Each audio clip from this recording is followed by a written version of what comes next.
Dear guys, welcome back. This is Sandeep Kumar and you watching my YouTube channel सीधे जानकारी। Dear guys, CTET exam 2023 की तैयारी हमारे YouTube channel serious जानकारी पे कराई जा रही है, जिसमें हम लोग सीटेट के सेकेंड पेपर SST का अध्ययन कर रहे हैं।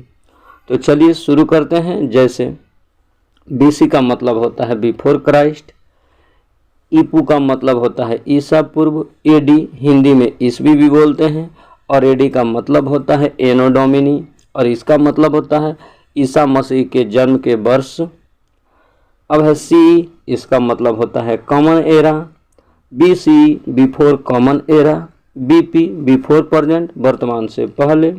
अब नेक्स्ट जानेंगे, भारत में जो तिथियों का प्रयोग है वो लगभग 200 वर्ष पहले से आरंभ हो गया है। अब देखिए, एक होता है अज्ञात लिपि।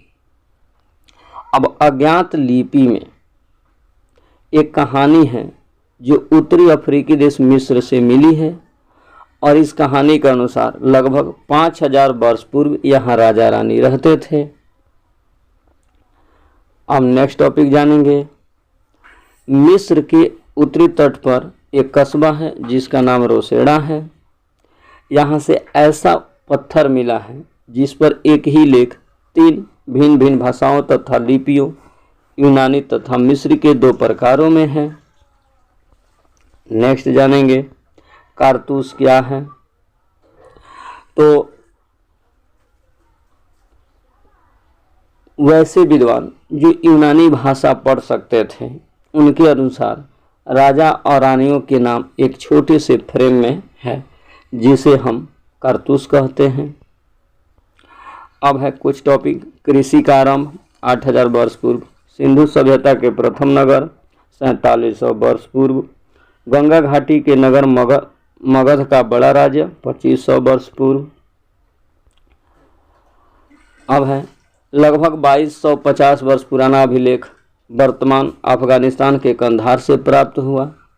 अब एक प्रश्न हम लोग जान लेते हैं। देखिए,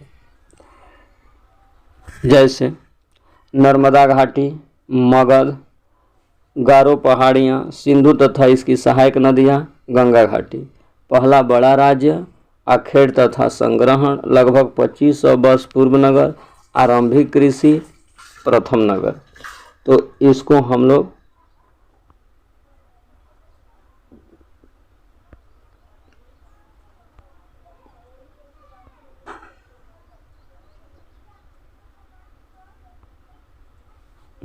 अब मिलाएंगे। तो चलिए मिलाते हैं। मगध का मिलेगा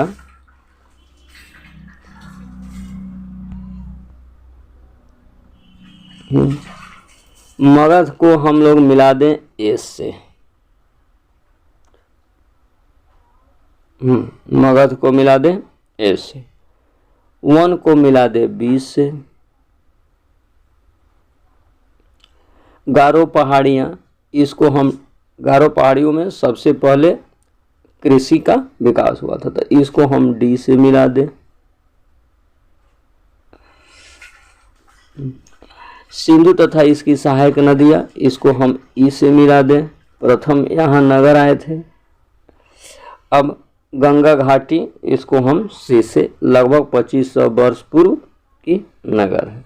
तो ये जो क्वेश्चन है वो वेरी वेरी इम्पोर्टेंट है फॉर सीटेट या अदर टेट्स या अदर एग्जाम के लिए। नेक्स्ट चलेंगे। अब हम लोग अध्याय 2 में चलेंगे।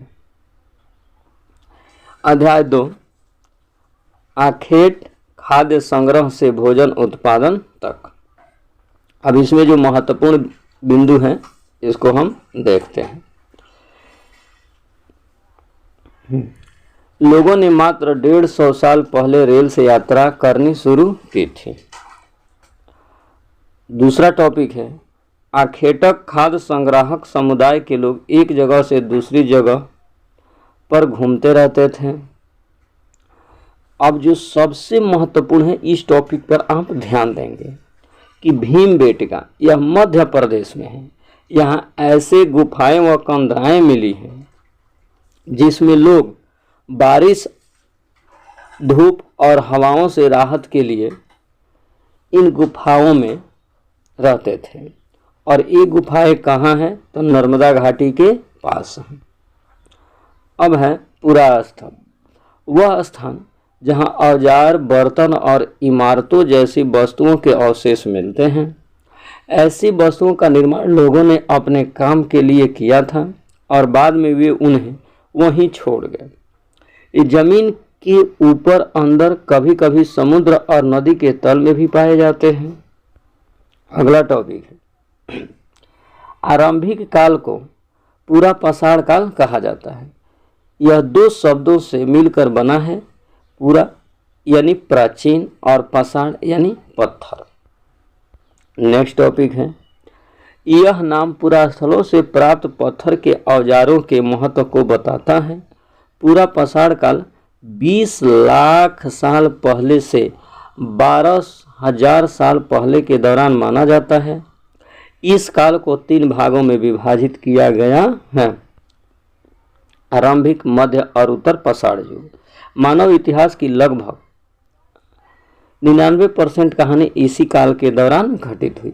याद रखेंगे, ये परीक्षा में जरूर पूछता है कि मानव इतिहास की घटनाएं जो है उसका 99% किस काल में? तो पूरा पाषाण काल में। नेक्स्ट जानेंगे,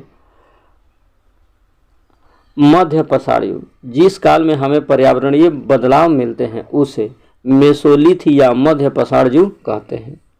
इसका समय लगभग 12,000 साल पहले से लेकर 10,000 साल पहले तक माना जाता है। इस काल के पाषाण औजार आमतौर पर बहुत छोटे होते थे। इन्हें माइक्रोलिथ यानी लघु पाषाण कहा जाता है। इन औजारों में हड्डियों या लकड़ियों के मुट्ठे लगे हंसिया और आरी जैसे औजार भी मिलते थे। साथ साथ पूरा पाषाण युग वाले औजार भी इस दौरान बनाए जाते रहे। इसमें 1-2 टॉपिक है, याद रखेंगे। अब है, किस काल में पर्यावरणीय बदलाव होते हैं? तो मध्य पाषाण युग में, और इसे क्या बोलते हैं? मेसोलिथ बोलते हैं। अब है, एक टॉपिक और जानेंगे। इस काल के जो औजार थे वे बहुत छोटे छोटे होते थे, जिन्हें हम माइक्रोलिथ यानी लघु पाषाण कहेंगे। नेक्स्ट टॉपिक जानेंगे,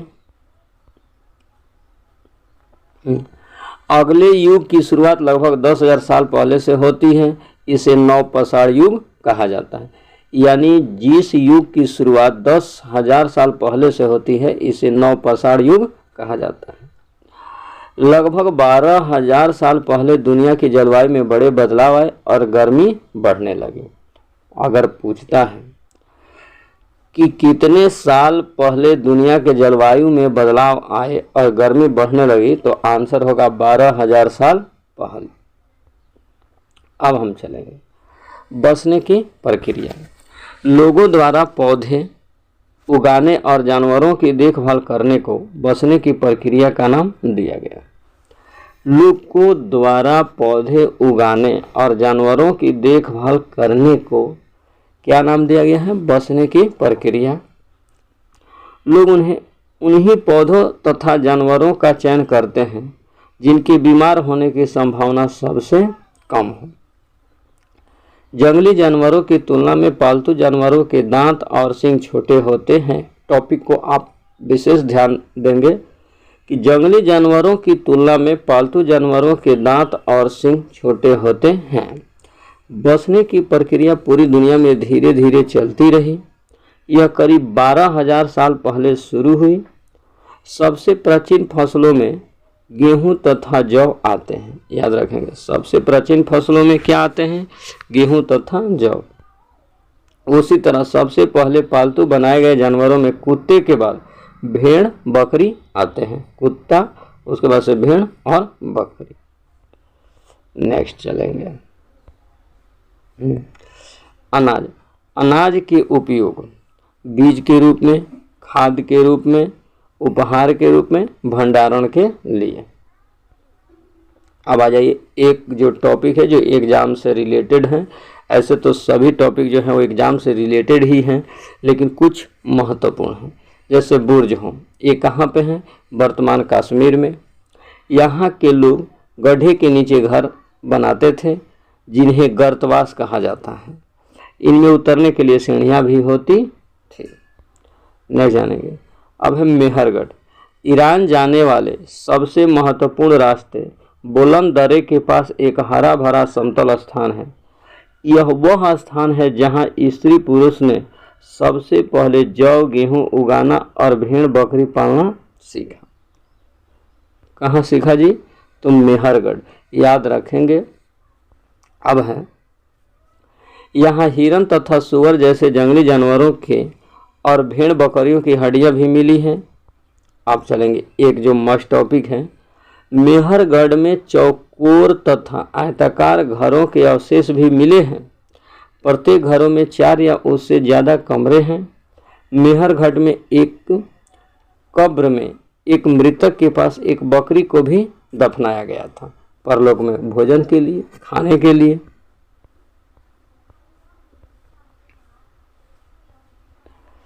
अब है